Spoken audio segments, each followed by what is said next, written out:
Irmãos, João 3,16. Não era essa a introdução que eu gostaria de fazer. Mas, quando você vê a demonstração de Deus, quando Deus faz um esforço extraordinário para se revelar à humanidade, é imprescindível, é necessário que nós falamos a respeito disso. Essa semana, desde o início da semana, eu estava com uma palavra queimando dentro do meu coração. E aí eu pensei comigo, não, vou tentar preparar outra, vou falar a respeito de outra coisa. Aí coincidiu que lá no meu trabalho estava eu e a Adriana conversando e, de repente, eu falei um negócio para ela, ela rebateu de lá e disse, olha, eu escutei isso essa semana e tal. Aí eu entendi, falei, tá bom, Espírito Santo, entendi o que eu tenho que fazer.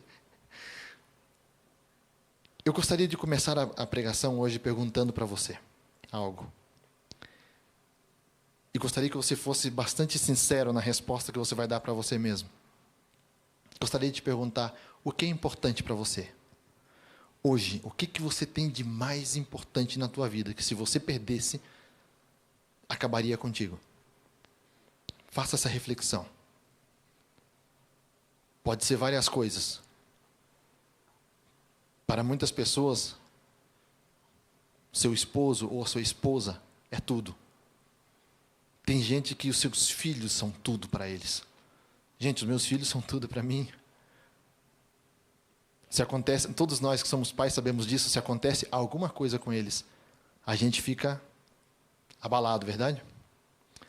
Mas o que é realmente importante para você, assim, que acabaria com a tua vida, se acaso você ficar sem hoje? Tem para muitas pessoas, e eu confio que não é o caso da nossa igreja, para muitas pessoas, os bens materiais, as riquezas são algo importante. Não estou dizendo que não é importante, nem muito menos. Nós já falamos a respeito disso aqui na igreja. Mas o que seria hoje aquilo que te abalaria, se você perdesse? Porque dentro dessa linha de pensamento, dentro dessa resposta que você deu para você mesmo, ou está preparando ela, pensando aí, é dentro disso que nós queremos trabalhar hoje. Porque quando nós temos algo como realmente importante, aquilo toma a maior parte do tempo da nossa vida. Quando aquilo realmente é importante, é o que nós realmente tomamos cuidado por aquilo, por preservar aquilo. Dentro de alguma resposta que você deu aí na tua mente, ou alguém, você colocou a presença de Deus? Porque é a respeito dela que eu gostaria de falar hoje. Até onde a presença de Deus ela tem sido importante para você? Até onde você conhece a Deus em profundidade, para que se você perdesse a sua presença hoje, a tua vida se acabasse? Eu te pergunto isso, porque nós vemos na Bíblia inúmeras ilustrações e histórias de pessoas que priorizaram e para eles a presença de Deus era tudo. Então, até onde nós hoje estamos vivendo isso? E é interessante que todas e cada uma dessas pessoas que um dia priorizaram a presença de Deus nas suas vidas, algo extraordinário aconteceu com eles. Mas eles não faziam isso por causa do que iria acontecer. Eles faziam isso simplesmente porque eles queriam a presença de Deus. Agora, durante toda a história da humanidade, desde que o Senhor criou o homem, lá no Jardim do Éden, o Senhor ele tem tentado estabelecer uma relação com o homem. Desde o início de tudo. O propósito pelo qual o Senhor criou o ser humano foi para ter um relacionamento com ele. Quando Deus, no final de tudo, criou o homem, ele criou para ter um relacionamento tanto com ele como com a mulher. Mas desde o início da criação, o que tem acontecido, meus irmãos, é que o ser humano ele tem fugido da presença de Deus. Ele sempre encontra uma forma de correr da presença de Deus. Eu gostaria que, se você pudesse abrir a tua Bíblia, lá no livro de Isaías, capítulo 59, e versículo 1 até o 3.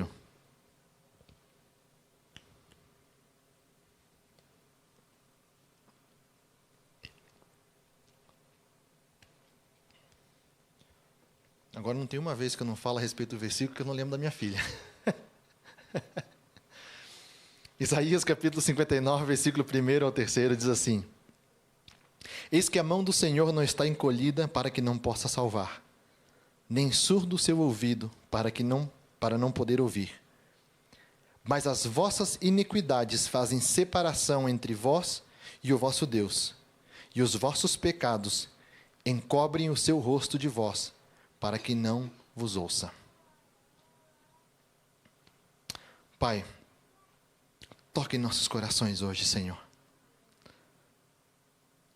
Deus, que ao final de essa pregação, os nossos corações tenham sido tocados de alguma forma, que nós não voltamos a ser os mesmos, ou que nós não venhamos a pensar novamente da mesma forma, Pai. Que nós venhamos entender realmente o que é importante para Ti, o que realmente Tu queres ter conosco. Nos ajuda, Espírito Santo, a entender esta palavra. Que não sejam somente palavras saindo pela minha boca, mas que seja Tu, Espírito Santo, tocando nelas e trabalhando em nossos corações, e que encontrem corações dispostos a frutificar para Ti. Irmão, nós acabamos de ler que a palavra do Senhor diz que nossos pecados, as nossas falhas, eles fazem separação entre nós e Deus. Se o pecado ele faz separação entre nós e Deus, e a Bíblia não fala de outra coisa que faça separação entre nós e Deus, de certa forma isso é fácil.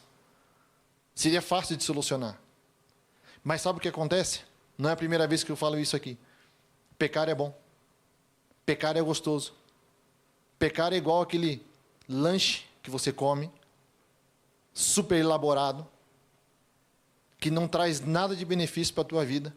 Você só fica gordo, faz mal para você, entope às vezes o teu corpo, só traz dano para o teu corpo, mas é bom o danado.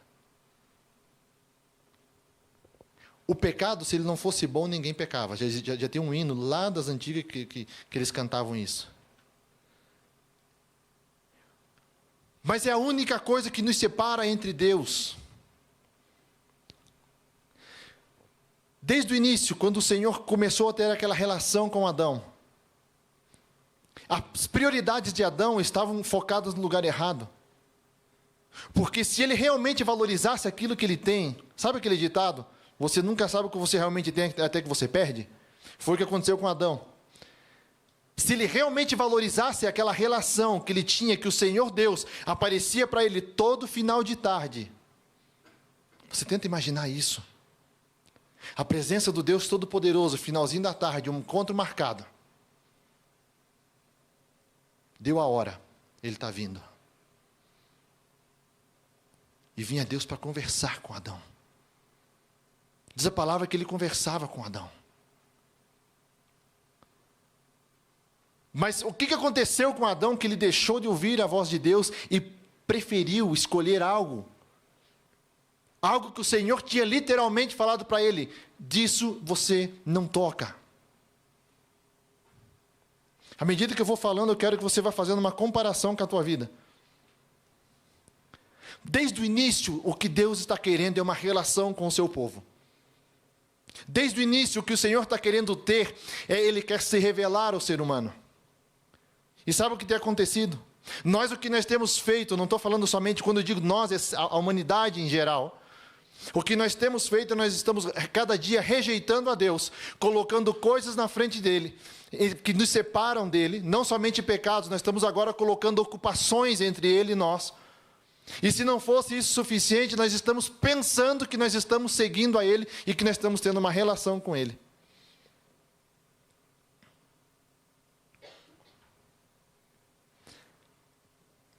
Hoje nós vamos estar falando a respeito daquela experiência que, depois de todo o esforço que Deus fez, quando Deus chega ali no Egito, Ele manda aquelas 10 pragas, Ele faz o que é necessário, vamos fazer um parênteses aqui. Quando Deus endurece o coração de Faraó, e que ele mostra o seu poder, não era simplesmente porque ele tinha que provar nada para Faraó. Ele tinha que demonstrar para o povo dele, para o próprio povo dele, que ele era o Deus que estava sacando ele com mão forte, porque Deus, na primeira, ele poderia ter sacado o povo de lá. Não precisava ter feito nada daquilo, mas o povo necessitava ver a glória de Deus e dizer assim, oh, ok, é esse Deus todo-poderoso que pode fazer por nós. Deus estava fazendo aquilo já pelo seu povo, não por Faraó. Uma vez que Deus tira agora esse povo com mão forte, a palavra dele diz assim, ele tira esse povo com mão forte. Esse povo caminha, eles agora se encontram na frente do Monte Sinai. Quando eles estão ali, o Senhor chama Moisés. Moisés, outro homem que falava diretamente com Deus. Deus falava com ele e Moisés falava com Deus. Era amigo. Mas por que Moisés era amigo? Porque para Moisés, a presença de Deus era algo que era imprescindível, era necessário. Deus entrega uma obra para Moisés. E o que ele diz? Senhor, Deus fala para ele antes, a minha presença vai com vocês. Ele diz, Senhor, se a tua presença não vier comigo, se a tua presença não for conosco, não nos faça subir daqui. Você está entendendo o que ele está querendo dizer? Você está entendendo o que Moisés está falando para Deus? Moisés está dizendo para Deus assim, Deus, se nós não acharmos graça diante de ti, diante dos teus olhos, para que a tua presença vá conosco do começo ao fim, é melhor que o Senhor termine com isso aqui agora. Mas não nos faça sair daqui. E é interessante que se você continua lendo, Moisés fala para Deus assim, para que não vá ser que as pessoas olhem e digam assim, que Deus é esse que sacou o povo lá do Egito e deixou eles morrer no meio do caminho. Você está entendendo o zelo? Moisés não estava preocupado com ele. Moisés estava preocupado com a presença de Deus. Até onde nós temos priorizado essa presença de Deus? Quando eu falo presença de Deus para você, o que entra no teu coração? O que vem à tua mente? Que tipo de experiência você tem? Quando eu digo experiência, é profunda, não é coisa rasa. Quando eu falo para você a respeito de presença de Deus, o que move lá dentro? Você tem vivido algo? Você sente falta do que você viveu? Ou você ainda está vivendo e quer mais? Como está essa situação? Agora o povo está ali, meus irmãos. Deus chama Moisés e diz, Moisés, vem aqui. Vou te falar um negócio. Vamos ver o que a palavra diz. Êxodo, capítulo 19, versículo 3 ao 6. Deus chega e dá as diretrizes para ele. Deus fala certinho para Moisés o que é para ele fazer. O que é para ele fazer e para o povo fazer. Êxodo capítulo 19, 3 ao 6. Subiu Moisés a Deus, e do monte o Senhor o chamou e lhe disse, assim falarás à casa de Jacó e anunciarás aos filhos de Israel, tendes visto o que fiz aos egípcios? Como vos levei sobre asas de águia e vos cheguei a mim?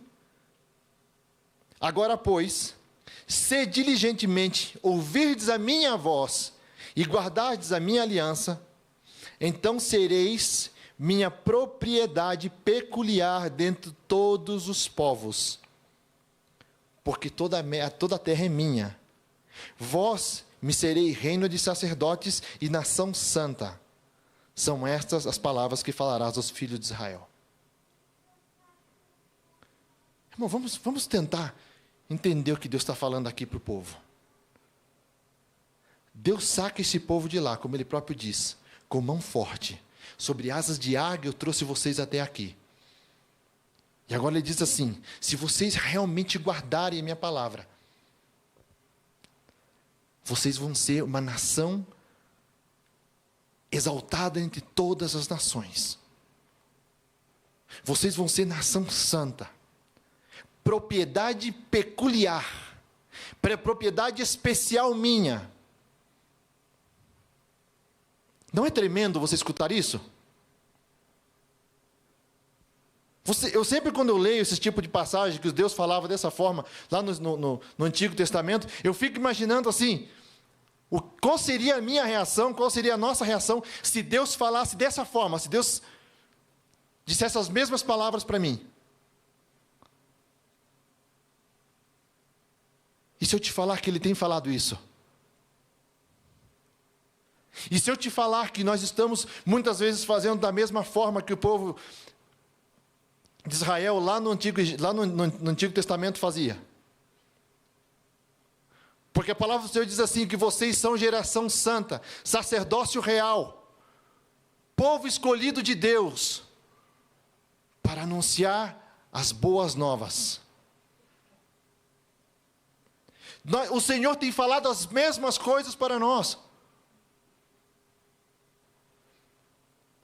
Agora Deus dá isso, Ele fala as coisas para Moisés, e diz assim, agora vai, fala para os filhos de Israel, e diz assim a eles, que eles por 3 dias se santifiquem.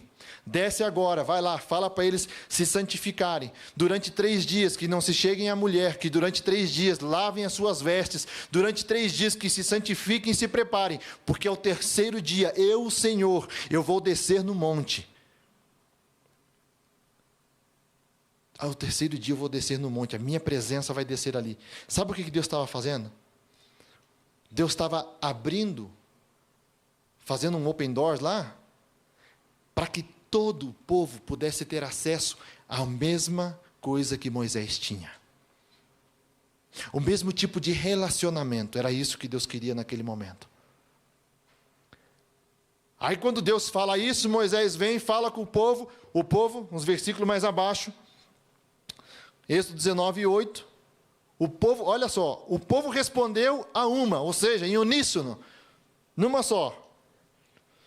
Tudo que o Senhor falou, nós faremos, eles dizem. Agora Moisés volta e fala para Deus, diz, Deus, estamos dentro. Estamos junto. Falei para o povo está junto. Porque o povo disse, tudo que o Senhor falou, nós faremos. Até então, tudo de maravilha, certo?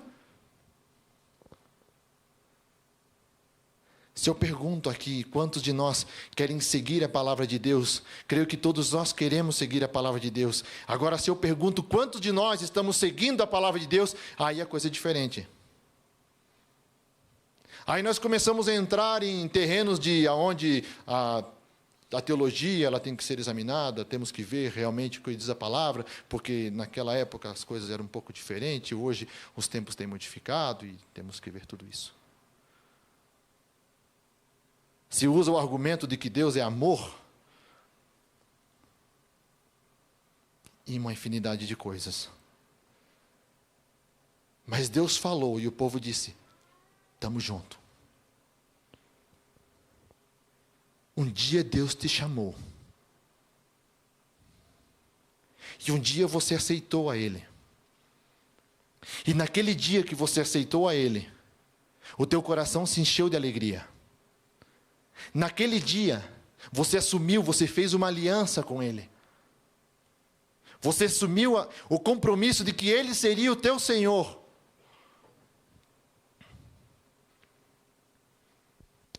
Como tem sido isso?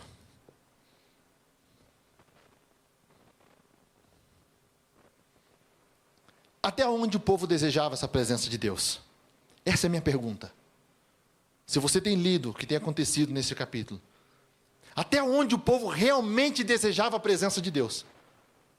Irmãos, esse povo, eles viram grandes maravilhas, eles viram coisas que somente nós agora, segundo os estudiosos da Bíblia, eles pegaram esse período onde o povo teve no deserto, onde o Senhor se revelou a eles, que a glória do Senhor veio. Eles não estavam debaixo da graça, Uma pequena explicação, se você não entende, a graça é o nosso favor imerecido que nós estamos vivendo depois da vinda de Cristo. Antes da vinda de Cristo, o povo não tinha acesso como nós temos hoje. O povo não podia chegar na presença de Deus como nós chegamos hoje e adorar o seu nome e ser cheios da sua presença, poder ser tocados no profundo do seu interior. O povo não falava com Deus como nós temos a oportunidade de falar, mas o povo de Israel, durante essa peregrinação, eles tiveram uma experiência que, segundo os estudiosos, somente nós temos acesso hoje, porque ninguém mais teve acesso a essa glória de Deus. E Deus, nesse dia, o que Ele estava fazendo? Ele estava abrindo as portas para que todos entrassem e começassem a ter um relacionamento íntimo com Ele. Até onde eles realmente desejavam essa presença?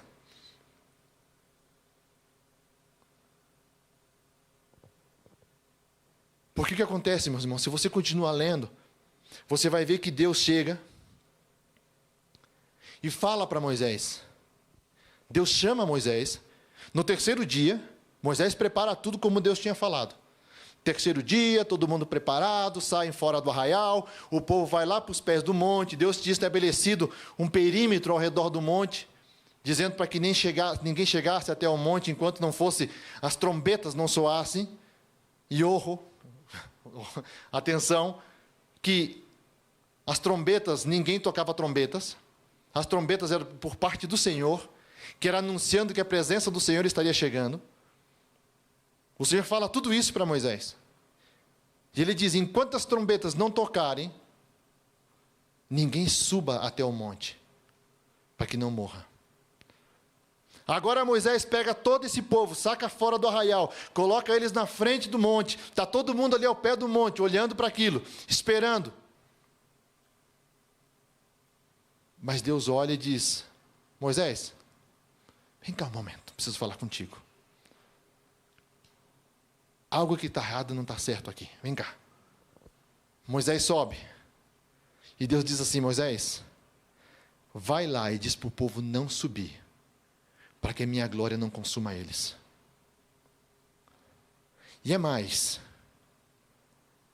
diz para eles que somente tu, Arão, vão subir.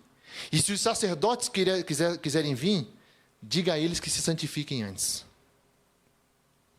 Que classe de santificação foi essa? O Senhor deu 3 dias para eles se prepararem. O Senhor estava dizendo assim, se preparem, porque ao terceiro dia eu vou me revelar a vocês, vocês vão sentir a minha presença. 3 dias o Senhor deu.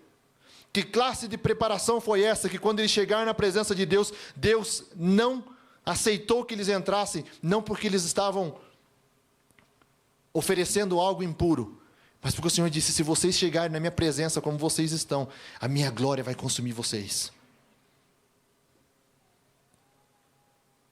Tenta parar e pensar um momento, que poder é esse? Que poder é esse que nós não estamos vivendo? A razão de que o povo não viveu e não presenciou a glória de Deus aquele dia, foi porque o povo não se tinha santificado da maneira correta. A razão pela qual nós não estamos vivendo a glória e a presença de Deus em nosso meio, é porque nós não estamos preparando as nossas vidas de maneira correta.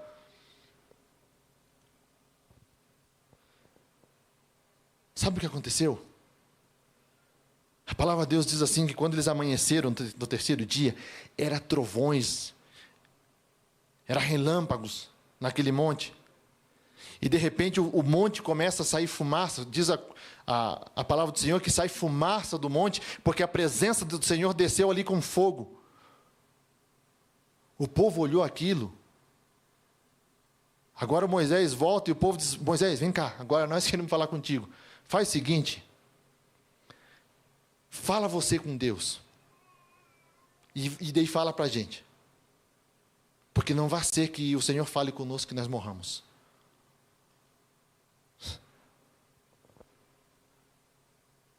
O povo escolheu não se relacionar com Deus. O Senhor se preparou para se revelar a eles. O povo se assustou e disse, não, eu não quero, nós não queremos isso. Eu quero as bênçãos do Senhor. Eu quero que a nuvem esteja sobre a tenda da congregação. Eu quero que a coluna de fogo ela esteja de pé durante a noite. Eu quero que quando eu for batalhar, o Senhor esteja comigo e peleje comigo e eu seja vitorioso. Eu quero ir lá naquela terra prometida, onde Ele falou que Ele ia dar para mim, uma terra onde mana leite e mel. Eu quero isso, mas eu não quero a presença de Deus. Eu quero os benefícios, mas eu não quero o mais importante.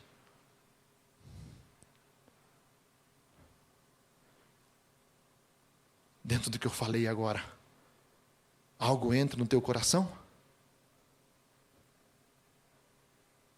Eu quero as bênçãos do Senhor. Eu quero que o Senhor entre na minha casa. Eu quero que o Senhor mude a minha vida. Eu quero que o Senhor alcance os meus filhos. Eu quero que o Senhor alcance o meu marido. Eu quero que o Senhor alcance a minha família. Mas ter uma vida íntima, daquela que eu tenho que viver realmente, dedicar um tempo em especial, eu estou muito ocupado. É muito difícil. O mais importante para Deus é ter uma relação contigo. Coloca isso na tua mente. O que o Deus tem mais importante para você é relacionamento, não é bênção. Quando a palavra do Senhor diz assim, que as bênçãos dele virão e nos alcançarão, não é porque é isso que Ele tem para você. Ele está dizendo assim, eu tenho um relacionamento tão profundo com você, que todo demais para você é coisa barata, é coisa que não importa. E essas coisas correrão atrás de você.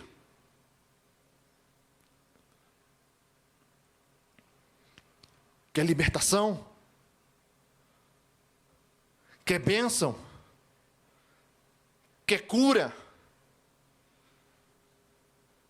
Irmãos, no momento que Adão pecou, naquele mesmo instante, não é que Deus planejou um plano de escape e disse assim, vamos ver como é que eu corrijo isso. Naquele mesmo instante, Deus revelou o plano de salvação. Naquele mesmo momento, na hora que ele chega, que ele conversa, não é que ele não sabia, quando ele chega no jardim, chamando Adão, perguntando, Adão, onde é que você está, Adão? Adão escondido lá com uma folha de figueira, tampando as vergonhas dele lá. Quando ele chama, que Adão sai, Senhor, eu não quero sair, que eu estou com vergonha. Vergonha? Como é que você sabe que está nu? O que aconteceu? O que você aprontou, Adão? Eu lembro que isso acontecia muitas vezes lá em casa. A gente ficava sozinho em casa, parte da tarde, eu e meu irmão. A gente aprontava alguma coisa, aí a gente tentava maquiar e acertar as coisas como desse. Se a gente tinha quebrado alguma coisa, criança, né? Que nunca apronta nada. A gente tentava acertar tudo. O pai chegava, e a gente já ia meio que se esquivando. A gente não queria ficar na frente do pai. A gente já, para não ter perigo de chamar a atenção. Daqui a pouco, pelo tom da voz do pai, a gente sabia. Josué e Gledson. Descobriu. Caiu a casa. Senhor, pai. O que aconteceu aqui? Eu fico imaginando Adão mais ou menos com o mesmo palpitar lá no coração. Adão, o que você aprontou, Adão? Se Adão tiver sobrenome, é quando as mães chamam. É nesse momento que elas chamam o primeiro e o sobrenome junto. O que você aprontou, Adão? Não se preocupa, não. Ele dá a sentença para cada um. Só que ele diz para a serpente, para você, um dia vai nascer um de mulher, que ele vai te pisar a cabeça, você vai lhe ferir no calcanhar, mas ele vai te pisar a cabeça.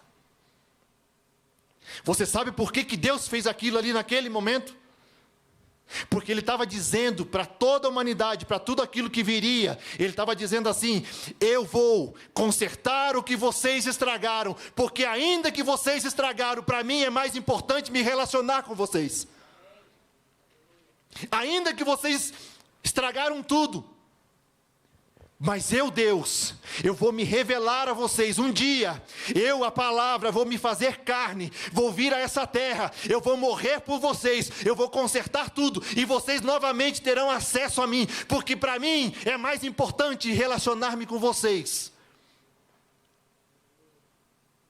O Senhor, Ele está fazendo de tudo.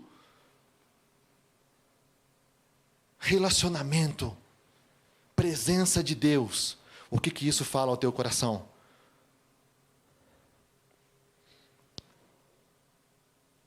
Falei de Moisés, homem que para ele era imprescindível a presença de Deus. Agora, se nós falamos do homem segundo o coração de Deus,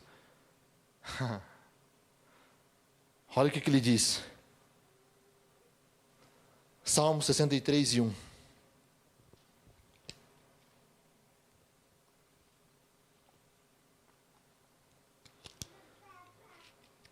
Tem tanta gente que a gente poderia falar, tantos personagens da Bíblia que a gente poderia falar. Lembra do dia que nós falamos do rei Ezequias? Mas, quando Davi fala de Deus, irmãos, quando Davi fala do Senhor, ele fala de uma forma diferente. Fala como uma pessoa apaixonada.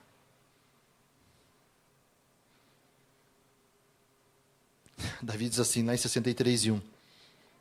Ó Deus, Tu és o meu Deus forte. Eu te busco ansiosamente. A minha alma tem sede de Ti. Meu corpo Te almeja, como terra árida, exausta e sem água. O pessoal do Nordeste sabe o que é isso, né? Aquela terra seca que você coloca assim a água, ela desaparece na hora. O homem que era segundo o coração de Deus diz assim, a minha alma, ela te anela, ela te deseja, como a terra seca necessita de água. Como as corças suspiram pelas águas, assim a minha alma tem sede de Ti, ó Deus vivo. Nós podemos passar a noite inteira aqui lendo os salmos que Davi escreveu para Deus. Como se fossem declarações de amor de um homem apaixonado pela presença de Deus.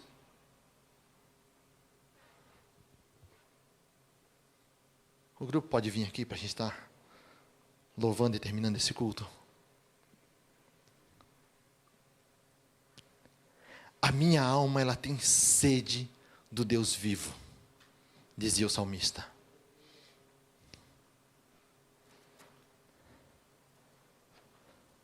Irmãos, nós temos hoje acesso à presença de Deus ao alcance da nossa mão. Ou melhor, ao alcance do nosso coração. Por quê? Por que a humanidade tem rejeitado tanto a Deus? Por que muitos têm trocado um prato de lentilhas em lugar da primogenitura? Por que muitos não têm priorizado aquilo que realmente é importante?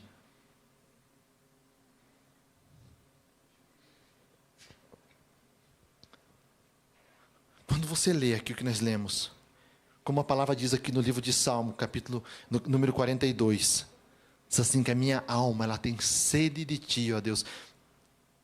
Você realmente sente essa sede? Lá no profundo do teu interior, você sente essa sede? Ou você simplesmente gostaria de ter essa sede? Deixa eu tentar fazer uma alegoria aqui.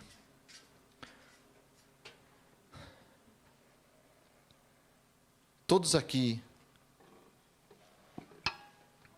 como eu já falei, gostam de uma, vamos colocar, né, de um churrasco, de um hambúrguer. Se você come muito isso, o que acontece?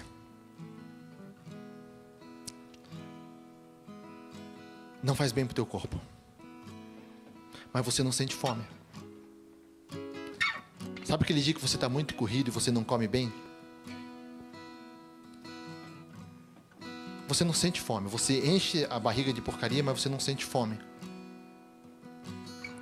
Se você começa a fazer isso muito constante, não sei se já aconteceu isso com vocês, tem dias que parece que eu sinto vontade de comer algo que seja consistente, porque o meu corpo está necessitando de determinadas vitaminas. Ele está pedindo por aquilo. Mas se você continua comendo essas porcarias, o que vai acontecer? Você não vai sentir fome. E você vai ter somente desejo de comer aquilo. Mas agora, se você faz o que está de moda, né, um detox, né, Rogério? Essas dietas de detox.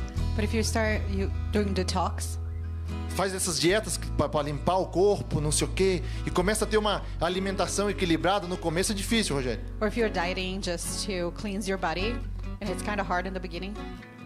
Mas se você começa a ter essa alimentação saudável, um estilo de vida saudável, But then if you have a better lifestyle that is healthy, cada vez você vai querer ser mais saudável.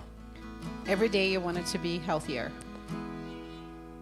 Da mesma forma acontece com as coisas de Deus. In the same way, the things happen in the kingdom of God. Se você começa a alimentar o teu corpo espiritual com alimento que não é saudável, If you just give your spiritual body something that is not healthy, você não vai sentir falta da presença de Deus. you're not going to miss the presence of God. E esse tem sido o grande problema. And that's one of the biggest problems. Muitas pessoas pensam que estão servindo a Deus e que estão na presença de Deus. A lot of people think they are serving God and they are in His presence. Mas o que estão fazendo, estão enchendo a sua vida espiritual de porcarias. But they are just filling their spiritual life with unhealthy things. Agora eu te pergunto uma vez mais. And now I'm going to ask you again. A tua alma, ela tem sede de Deus hoje? Does your soul thirst for God today? Ou quando eu falo isso para você, não acontece nada lá dentro? Or when I say that to you, nothing is happening inside you? Até onde você já conheceu a Deus? Until when or how far have you gotten to know God? Até onde você viveu intimidade com Deus? How far have you lived in intimacy with Him? Para que se eu falo para você assim, a tua alma tem sede de Deus, So when I say, does your soul thirst for Him? você entenda o que eu estou te falando. That you understand what I'm saying. Porque se você ainda não viveu isso, Because if you have never lived that, eu gostaria de despertar a tua vida hoje para viver algo que você nunca viveu. I wanted to shake you up and give you the opportunity to live something that you haven't had before. Eu te convido você hoje a viver uma paz que excede todo entendimento. I invite you to live a peace that surpasses every understanding. Eu te convido hoje a viver uma alegria daquela que ela nunca termina. I invite you to live a joy that it's never ending. Eu te convido a viver hoje que rios fluam desde o teu interior. And I invite you to live a life where living waters come from inside you. Eu te convido hoje a fazer o seguinte. I invite you to do this. Eu te convido hoje a se aproximar do monte do Senhor. To get closer to the mount of the Lord. Eu te convido, meus irmãos, a você se derramar na presença de Deus. That you bow down and bring yourself to His presence. E começar a clamar a Ele dizendo: Deus, eu não sou merecedor. Eu não sou digno de chegar na tua presença, Pai. You cry out and you say, I'm not deserving. I'm not worthy to be in your presence, Lord. Mas eu não quero me mover daqui enquanto a tua presença ela não chegar até mim. But I don't want to move away from here until your presence is here with me. Eu te convido a fazer como Jacó fez. Se agarra forte ali com Deus e diz assim: Deus, eu não vou te deixar enquanto o Senhor não me tocar. And I'm going to invite you to do what Jacob did. That he wrestled with the Lord and said, I'm not going to let you go until you touch me. Quem sabe isso não vai levar um dia, quem sabe isso não vai levar uma semana. Talvez isso leve mais do que um mês. So maybe it's going to be a day, a week, or even a month. Mas o Senhor disse assim: ficai em Jerusalém, porque até que vocês sejam do alto revestidos de poder. But the Lord said, stay in Jerusalem until that from heaven come power that will overcome you. O Senhor Jesus, Ele não deu prazo para eles. And Jesus didn't give them a date. O Senhor diz assim: vão e fiquem em Jerusalém até que vocês sejam revestidos de poder. He said, go and stay in Jerusalem until you feel my power. A palavra diz que naquele dia mais de 3.000 pessoas foram cheias do Espírito Santo. Mais de 500 pessoas, desculpa. And then our Bible said that in that day, over 500 people felt the presence of the Lord. A minha pergunta é, quantas pessoas começaram aquele dia? My question is, how many people started in that day? Quantas pessoas começaram e estavam todas reunidas naquele lugar? So how many people started in that same place? Porque eu fico imaginando o primeiro dia, o segundo dia, não acontece nada, o terceiro dia. And I keep imagining like first day nothing, second day nothing, third day same thing. Alguém falando assim, gente, não vai dar, não vai vir nada, não vai acontecer nada. And maybe some people started saying like, oh, nothing's gonna happen here. Mas de repente, meus irmãos, diz a palavra do Senhor, que veio um vento impetuoso, encheu aquela casa, e línguas como repartidas de fogo cobriram aquelas vidas que ali estavam. And then the word of the Lord says that a strong wind came and filled the people with the Holy Spirit. E todos foram cheios do Espírito Santo. And they were filled with the Holy Spirit.